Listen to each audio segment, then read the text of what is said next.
Number one channel के number one show साजिश में आपका स्वागत है। मैं हूं आपके साथ सपना शुक्ला। साजिश में आज बात इजराइल के उस एक्शन की जिसने हमास को मुंह दिखाने लायक तक नहीं छोड़ाया। गाजा पट्टी से कुछ ऐसी तस्वीरें आ रही हैं जिनको देख पाना इस्माइल हानिया के लिए बहुत मुश्किल है। हमास के जिन आतंकियों ने 7 अक्टूबर को इजराइल को घुटनों पर ला दिया था, वो उन्हीं को आज ऐसी सजा दे रहा है कि पूरी दुनिया कांप रही है। वहीं इजराइल के एयरफोर्स ने अब गाजा पट्टी को नेस्तनाबूद करने के बाद दक्षिण लेबनान पर कॉर्पोरेट बॉम्बिंग शुरू कर दिया। अब हिजबुल्लाह की अगर बात करें तो अगर हिजबुल्लाह इस युद्ध में पूरी तरह नहीं कूदा तो इजराइल लेबनान को भी घुटनों पर लाने में देर नहीं करेगा।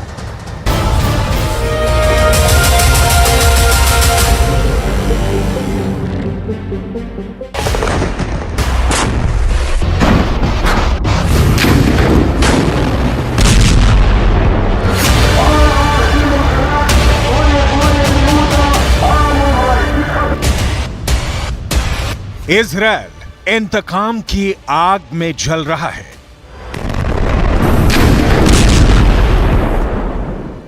जो दर्द हमास ने 7 अक्टूबर को इजराइल को दिया, अब वही दर्द कई 100 गुना करके इजराइल हमास को दे रहा है।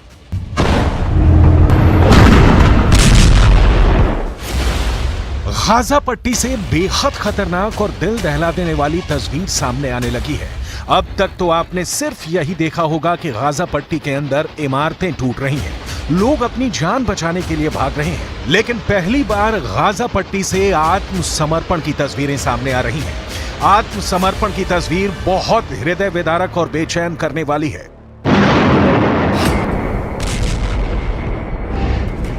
रूस और यूक्रेन में युद्ध इस वक्त भी चल रहा है और पूरी दुनिया ने रूस और यूक्रेन के बीच चल रहे युद्ध में भी आत्मसमर्पण की तस्वीर देखी है। रूस और यूक्रेन के युद्ध में लड़ने वाले फौजी अपने कपड़ों में ही आत्मसमर्पण करते हुए देखे गए हैं, लेकिन इजराइल ने बहुत ही खतरनाक अंदाज में हमास के आतंकवादियों का आत्मसमर्पण करवाया है।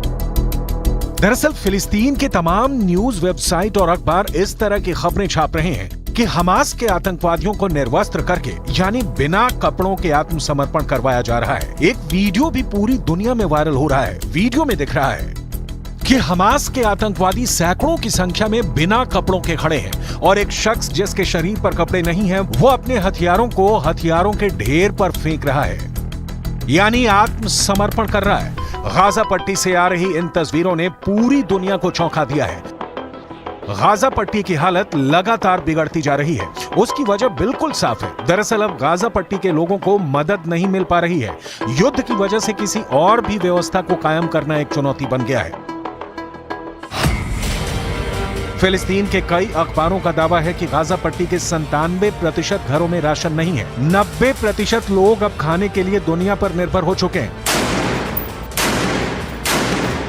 हालात बहुत ज्यादा खराब हो चुके हैं और अब तक जानकारी के मुताबिक करीब 18,000 लोग इस जंग में मारे जा चुके हैं। लेकिन अब इजराइल की आर्मी ने एक और नया आंकड़ा पेश किया है। इजराइल की आर्मी ने दावा किया है कि इजराइल की सेना ने अब तक 7,000 आतंकवादियों को मार गिराया है।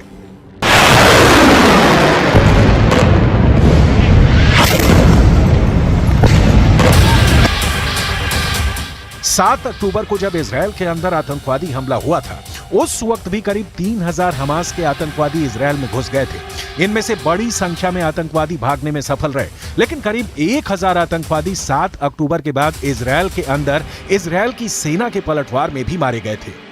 बड़ी बात यह है कि अब लेबनान पर भी इजराइल ने जबरदस्त बमबारी शुरू कर दी है। फिलिस्तीन के समाचार पत्रों में और न्यूज वेबसाइट में ऐसे कई वीडियो दिखाए जा रहे हैं जिसमें कि लेबनान पर बमबारी की तस्वीरें शेयर की जा रही हैं। तस्वीर देखकर साफ लग रहा है कि दक्षिण लेबनान में इजराइल के द्वारा कारपेट बॉम्बिंग की जा रही है। दरअसल पिछले हफ्ते हिजबुल्लाह की गोलीबारी में इजराइल का एक नागरिक मारा गया था। उस एक मौत पर भी इजराइल के प्रधानमंत्री बेंजामिन नेतन्याहू ने बेहद सख्त रुख अपनाते हुए एक बयान जारी किया था। प्रधानमंत्री बेंजामिन नेतन्याहू ने चेतावनी देते हुए कहा था कि अगर हिजबुल्लाह इजराइल पर हमला करने से बाज नहीं आया तो इजराइल की सेना और इजराइल की एयरफोर्स लेबनान की राजधानी बेरूत को गाजा पट्टी और दक्षिणी लेबनान को खान यूनुस में बदल देंगे।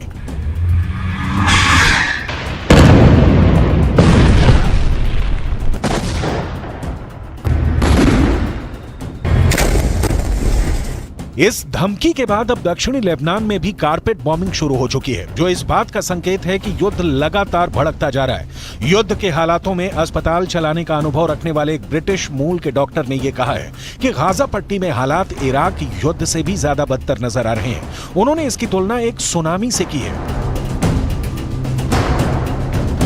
Even the wars in Iraq and Syria and Yemen that I've been involved in, this is the difference between this one and those ones is the difference between a flood and a tsunami.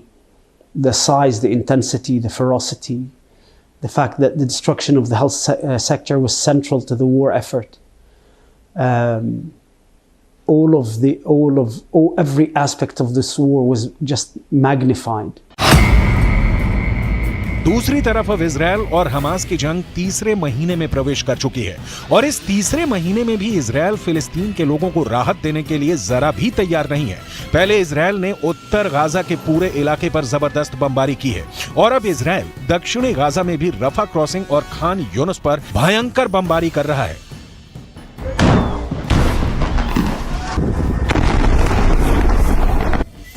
हालात ऐसे बन गए हैं कि Gaza पट्टी के बहुत सारे नागरिक एक ही महीने में दूसरी बार विस्थापन का शिकार हो रहे हैं।